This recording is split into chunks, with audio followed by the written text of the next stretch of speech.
Oh man, Spyro, it's so good. You need to get it, Spyro. Konami doesn't suck anymore, Spyro. Okay, now that one's a really big stretch, and they've got a lot of shit they need to do for that statement to be true. But hey, if Activision can turn over a new leaf, so can Konami? Question mark. I mean, I do say about equality, and if Nintendo can be as bad as Konami with their shitty little amiibo practices, locking content behind the amiibos for Metroid Samus Returns, then Konami can be as good as Nintendo when they're not fucking up their games with content locking behind amiibos in Samus Returns. No, I won't let that go, Nintendo. So, this is Konami's Super Bomberman R. Now, starting off, we are greeted to a very nice, colourful menu with some rather rocking music that gives us the story mode that we'll move to in a moment, the online that we will come to last, and the shop that we will come to right now. It's little more than a cosmetic section for the most part, as every bomber has a fuse on their heads, and from that fuse is a ball. All these things in the shop just change what the ball looks like. And that's it for the most part. It will be the place to buy the bosses to play as after the story is complete. A very nice touch, as like Crash Team Racing, Roo Senpai was a boss, and being able to play as him. Oh fuck yes, Vicarious, please make a remake of CTR and put it online, please. And it's also the place to buy stages, which will be a part of the multiplayer, which we will come to later. For now, all you have at your disposal is 100 coins and the DLC characters. Buy Pyramid Head! Trust me, you get them all for 10 coins each, but Pyramid Head is a must, as you will see in the story. Speaking of, that's it for the shop, So, the story opens with a really nice cutscene. It's very colourful in its own nice anime style. Dialogue is a bit cringy sometimes, but whatever.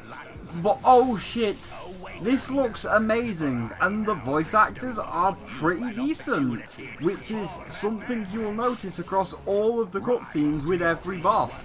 Each one has a pretty good voice actor, and each of the characters, aside from bootleg Dr. Wowie, when we find that meteor, we'll find Dr. Wowie, has their own unique personality. Magna is a self-absorbed egotist that thinks that everything he does is perfect when it isn't, and he hates being called little.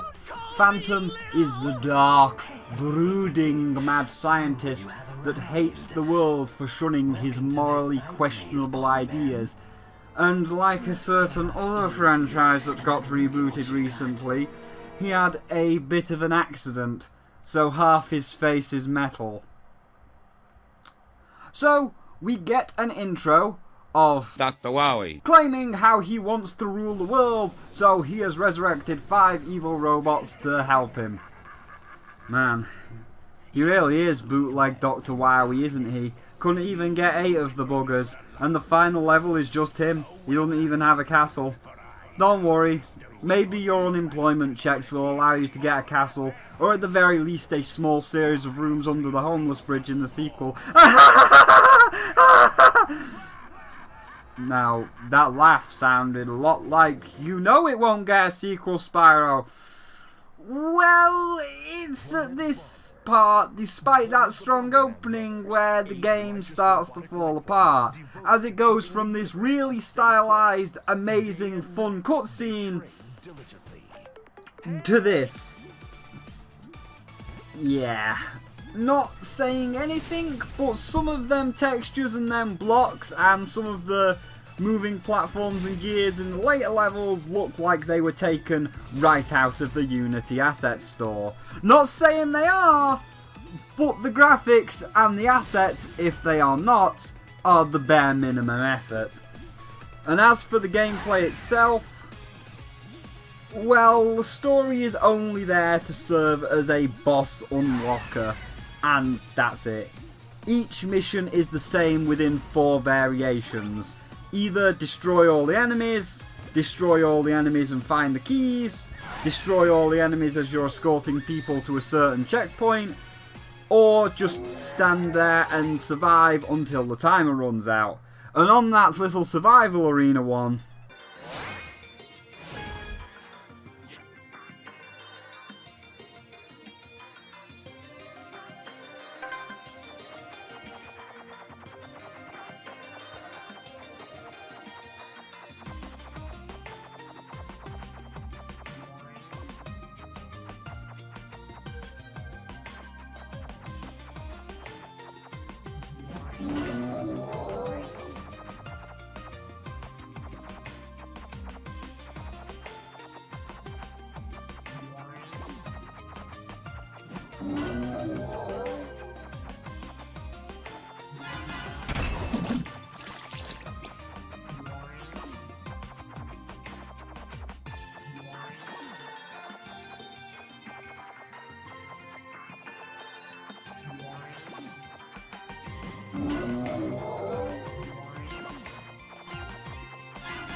yeah, it's really fucking boring.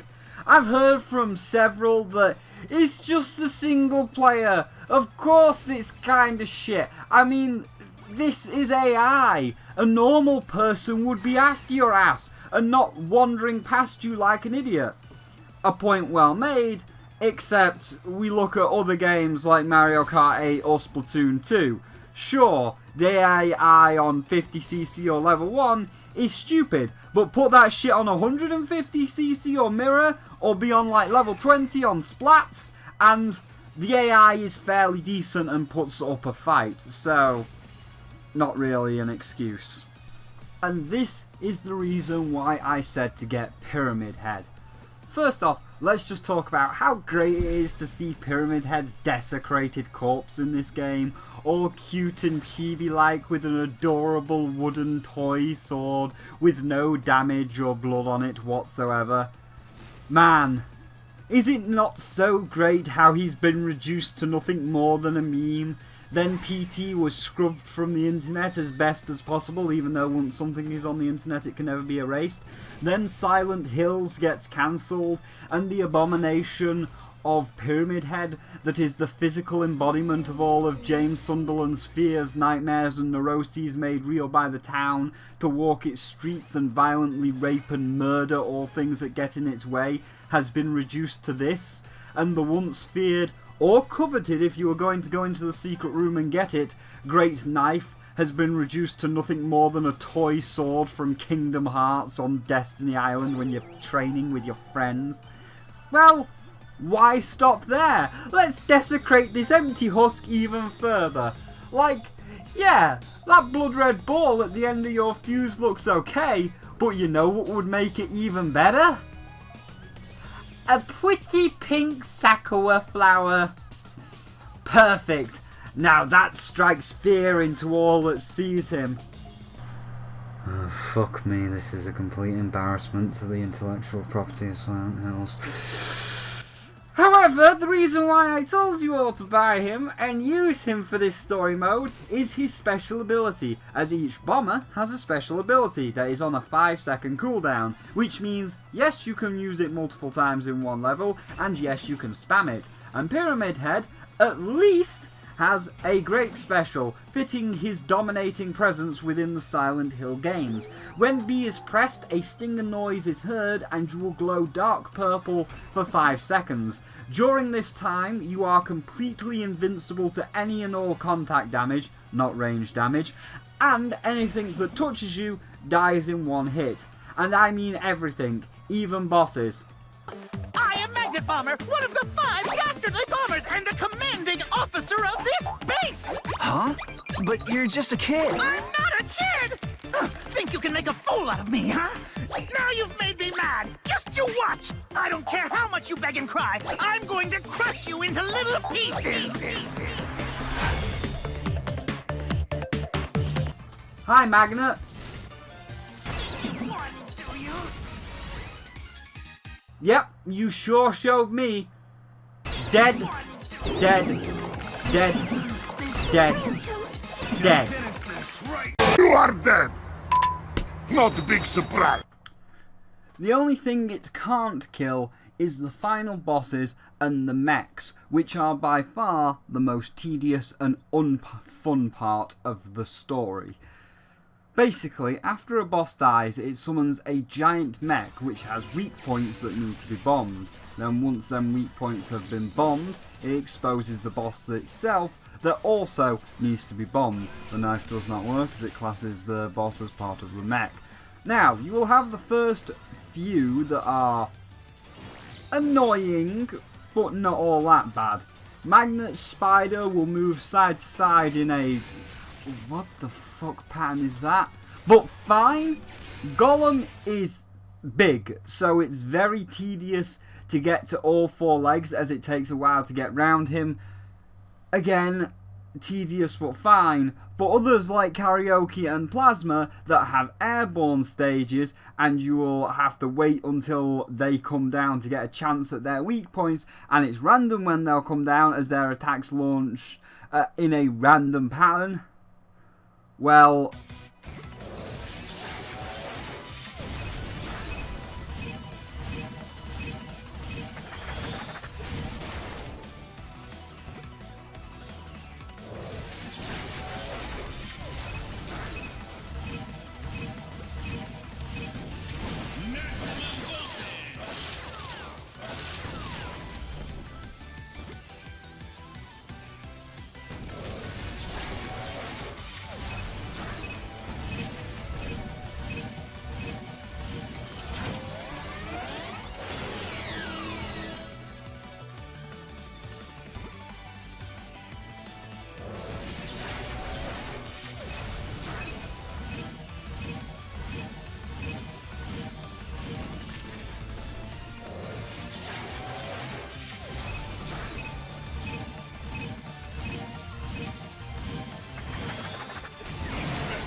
yeah, it fucking sucks. And considering the levels to get to these bosses are boring and uninspired and filled with nothing but the same copy-paste enemies and hazards every single fucking time.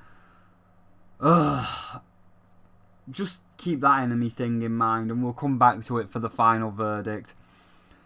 But being Pyramid Head, everything dies really fucking quickly, and you can breeze through the single player pretty quickly. Now you know why I said pick him, as if you had to sit there and use default Bomberman and tediously and strategically place bombs to make sure the enemies die with your strategically placed bombs, it would have been a shit time. No, just go invincible and knife your way through everything. How can this be? Remember this, though, Bomberman. It was the evil in the hearts of light forms across the universe that created me. As long as that evil does not disappear, I shall always return.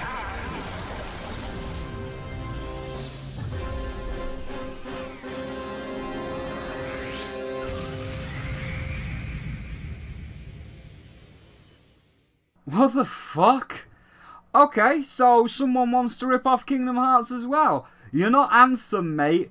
As long as there is darkness in any heart, heartless cannot truly be destroyed. Get the fuck out of here, bootleg Dr. Wily. Dr. Wowie. So, that was not really all that great, but whatever. Games like this, Smash Brothers, Pokken, Splatoon, they are best played online, to get that thrill of fighting someone that actually has a working brain and could actually pose a challenge.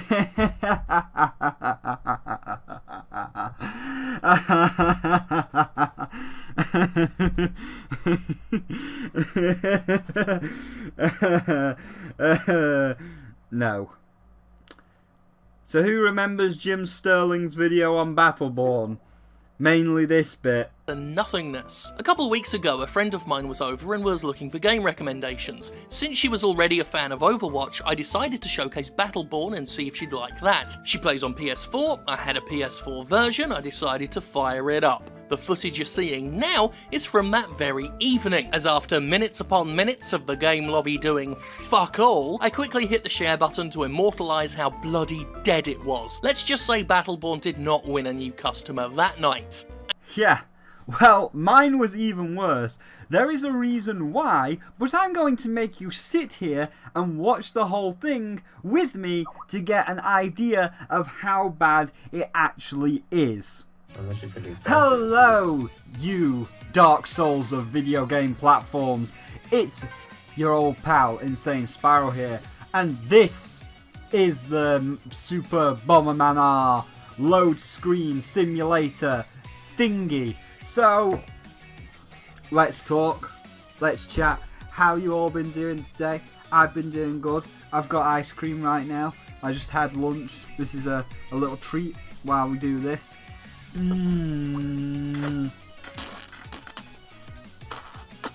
That's me stuck in the ice cream. Just to let you know that I do have ice cream. It's not much, you know. It's not Ben and Jerry's. It's not Ben and Jerry's, or it's not the all-time favourite, the world peacemaker of Snugberries. But it's something. So I'm gonna get a drink, because I got ice cream all over my face, and I'm just going to use the water to kind of like wash my lips a bit.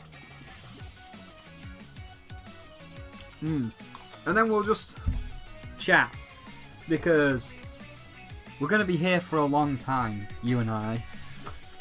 So let's just enjoy our time in this place, this loading place. Because as I said in the review, this is on the European server, or at least the UK one, which doesn't exist. It sold so poorly that it got shut down, and this has no intention of finding, nor will ever find, a match at all. But I just wanted to show you, this is the first impressions, this is like the first time I ever went online. I wanted to show you the complete experience. Well, it's not even the complete experience. I'm going to show you about another 6 minutes of this to give you a good idea of what one match is, because when I switched over to the US server, it found one after 27 minutes and 32 seconds. Yes, I did time it. And that's every match. Like if I wanted to find another person after finding someone on the US server, it would have taken about another half an hour. So I just want you to understand what you'd be in for. Shit, I shouldn't have done that with the water, because I've got hiccups now. Good thing that the entire there we go, I think I've got it.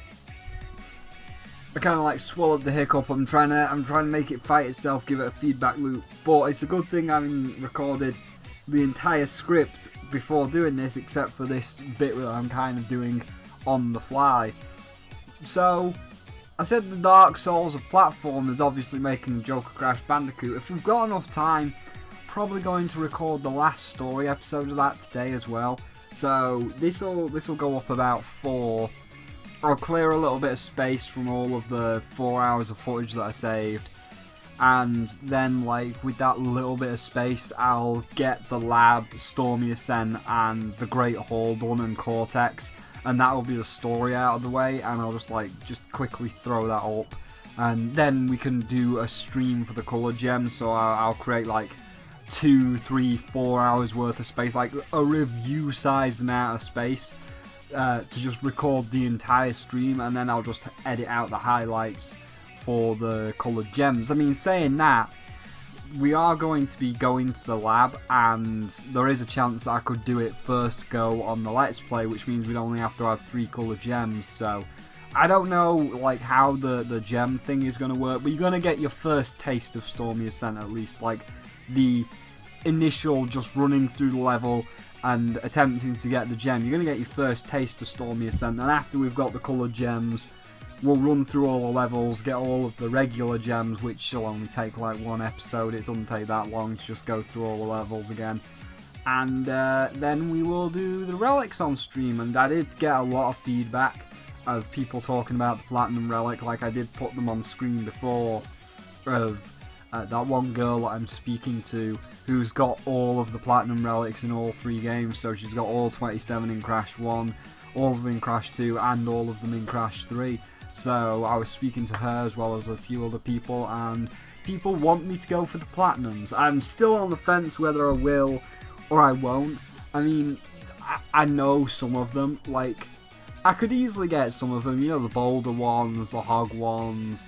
I could very easily get Platinum on quite a few of them, like in my test playthrough on the Princess Amanetta account.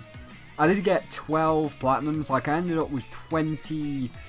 I think it was 24, and it was like an even split.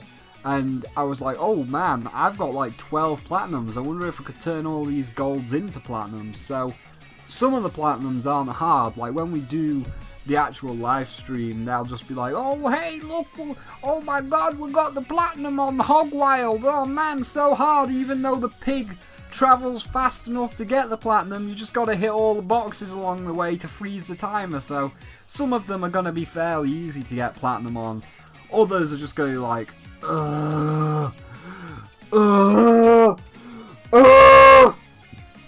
we'll see when that comes. So I'll probably finish the story off after this, and after I've finished the story, so you'll have 2 videos today. You'll have this one which you're watching now, which should have saved and gone up at around about 4:30.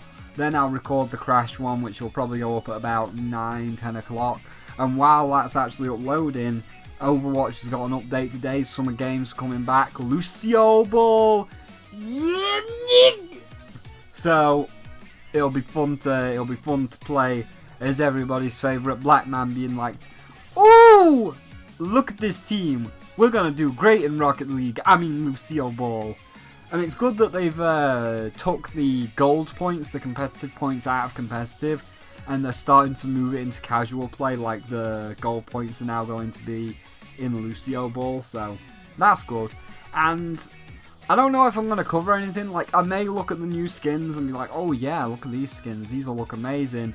And I'll certainly be doing a stream tonight. Like, what I might actually do is do the story, okay?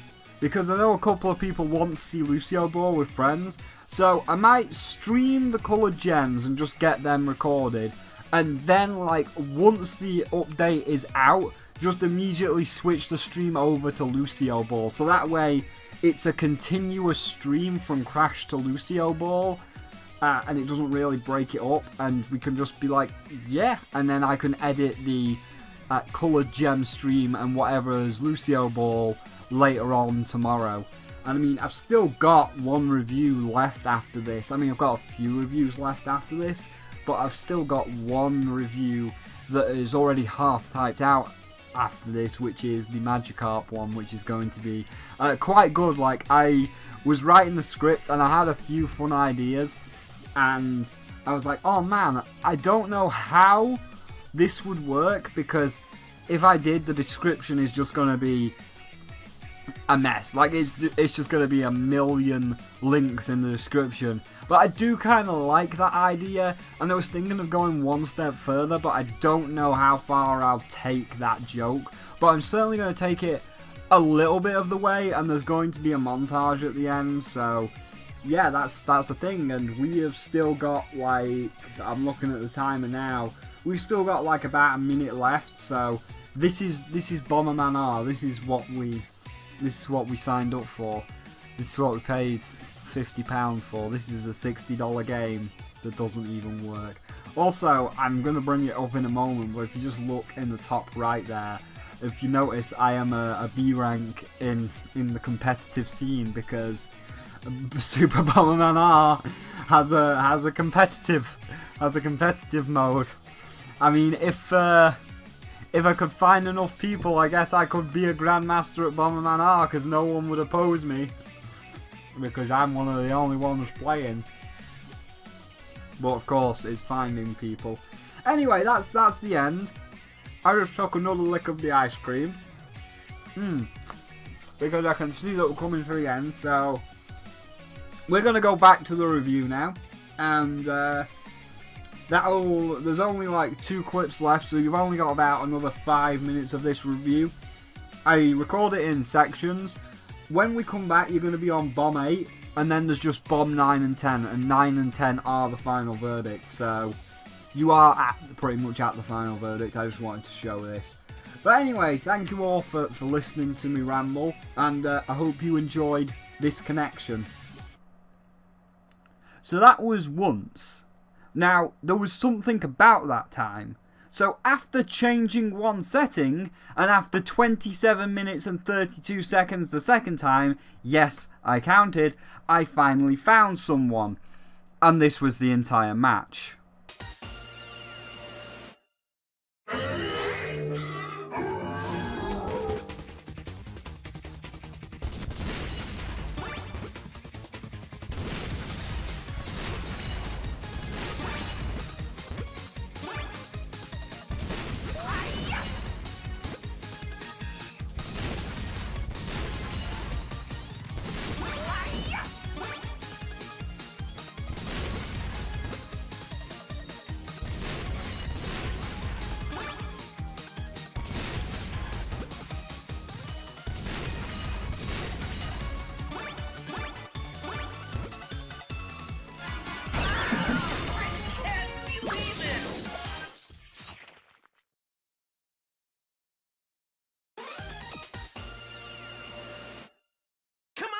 Here we go!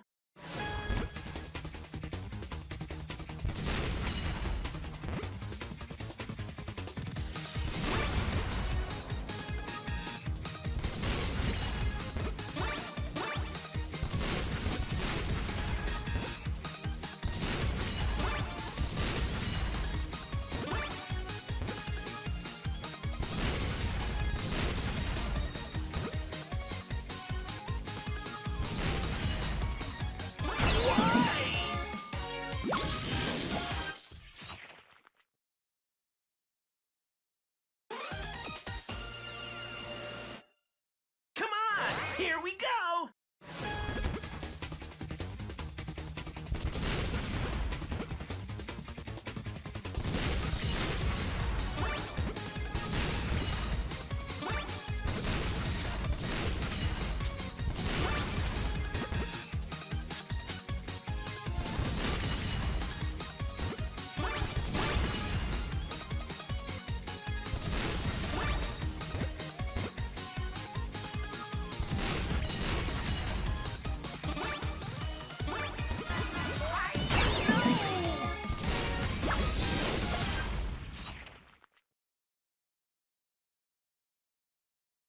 Riveting. We got the most generic stage ever that lasted like all of a minute. So now, hey, hope you want to wait another half an hour if you want to get another match. No. No, I do not want to wait that long. Now, this was half an hour on a US server. The one that I showed you, the one that was connecting forever, yeah, that was a UK server. Turns out the game sold so poorly over here that no one played it. So, what's the point of paying money to keep a server online when no one is on that server?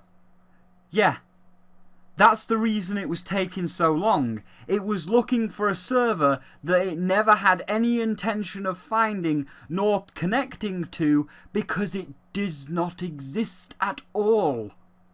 And again, being how absolutely generic the stages are, no one is playing on the servers anyway. Now, remember them stages in the shop? Well, this is where they come into play, as you can buy new ones, allowing anyone that owns them stages to play with you. Unfortunately, they cost a hefty amount of coins. And where are you supposed to get the most coins? Online, of course. But being how dead it is, you will never get the coins, and so you will never get the stages, and so it's a waste of time.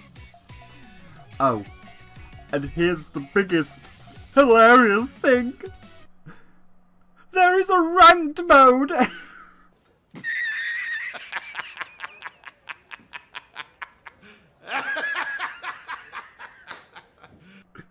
Oh, that's great.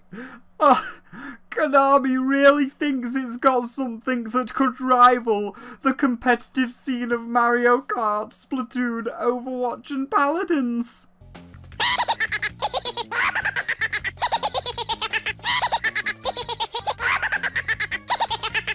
Well, I guess if I had the patience, considering how dead the servers are, I could become the #1 Bomberman R Grandmaster, considering I have next to no one to oppose me.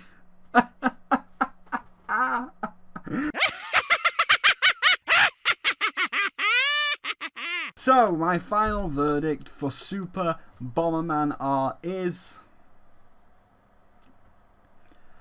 a worthless 1 out of 5. From a gameplay standpoint, there is nothing to be found here. The graphics themselves are uninspired trash that looks like most of it is off the Unity asset store, aside from the bombers themselves. The single player gameplay is dull and boring, with the AI being as brain dead as a Unit Z zombie, with the enemies and minions never changing from world to world, only ever getting a retexture. This frog is the same as this one is the same as this one is the same as this one, and it's only barely tolerable with Pyramid Head ploughing through everything to unlock the bosses as fast as possible. But even their more unique playstyles are useless, because the servers are either non-existent or completely dead. And while you could get a friend to play with you, and it can be fun at first, playing with the same one person over and over and over loses its charm fast as you want more. The only one point I can give it, however, it is one really big shining point, the one that Konami should listen to, is the cutscenes and the bombers themselves. This is by far the best bit of the entire game, and by far the most entertaining and well thought out bit, as all the cutscenes are amazing to see and watch, and all of the bombers, from the normal ones through to the bosses, have their own wacky personalities that makes them a joy to see on screen, to the point where all those that got this game or were interested in it were so much so invested in the characters and the world that they all went and made fan art of themselves, getting themselves either as their favourite characters or creating their own, like Frost dressing up as Magnet and creating confusion, Ferb dressing up as the Golem Bomber, or Midnight dressing up as Karaoke and creating Game and Wave, and even myself, while it's more of a shitpost,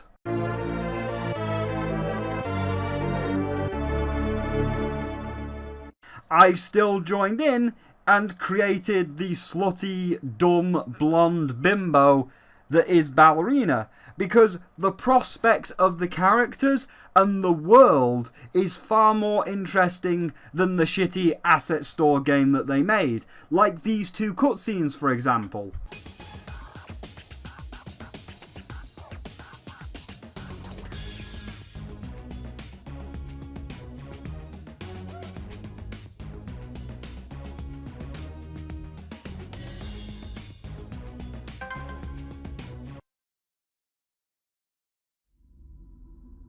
Planet Timber Tree, the 4th planet of the Starry Sky solar system. lush and rich in natural resources, and where ancient ruins lie sleeping. The forest conservation animaloids are running rampant. It seems they're under the control of the Bugler army. Apparently the device transmitting the signal controlling them is somewhere in these woods.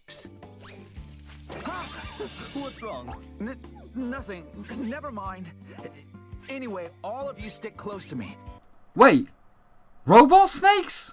What? Where are they? What do they look like? I never saw a single one of them in World 2. Talking shit. Planet Lalaland, the second planet of the starry sky solar system. Once an Arctic wasteland, terraforming transformed it into an entertainment planet, home to a giant theme park. The Planet Lalaland theme park. Big Sis used to love this place. Oh, our big sister who had an accident? Back before we were made? That's right. Originally, there were supposed to be 9 of us. Come on, Pink! Oh, hold on. Coming! Oh man, really? So, what was it like? Was it like Pinter Park, you know, sunshine, happy, feel-good moments? Or was it more like the science side of Disney's Epcot, being that it's set in the future? La La Land's stages are just asset store stone blocks with not a single ride or attraction to be seen in the backgrounds or on the actual stages themselves. I want to see the cutscenes as they were described by the bombers in the world, not this shitty asset store world I'm playing in. And that is where the 1 out of 5 comes from. The game is pretty boring and shit, and the one thing that makes it stand out, the one thing that really makes it shine, well, it's better just watching the 40 minutes of cutscenes on YouTube. The title says, Best Commercial I've Ever Played, and I've heard, although still a rumour, that they want to make this as a launch to the reboot of their show that they're wanting to do, kind of like Sonic Boom, how you had the game that launched the show. And yeah, do it. I would be totally up for that. Granted, you would have to have a bit more animation than you have now, and you would have to have the right set of writers to pull it off to keep an engaging story, but given to the right team with the right vision, they could make a pretty amazing show out of this, and it would be worth a watch. And if you're really struggling to find a head writer, just give it to me. I mean, considering the current script person is giving people lines directly out of Nomura's waste paper basket, with things like, Mephisto Bomberman. It was the evil in the hearts of light bulbs across the universe that created me. As long as that evil does not disappear, I shall always return. Yeah, okay, and some wannabe, calm down. It really would not be that hard. So, pretty crappy game, but great cutscenes that you should just turn into a show rather than trying to make a sequel like Sonic Boom did, as the show ended up being better than the game, and there's no point in making another game because they nailed it with cutscenes rather than actual gameplay. So yeah, just make a show, Konami, because the game was shit.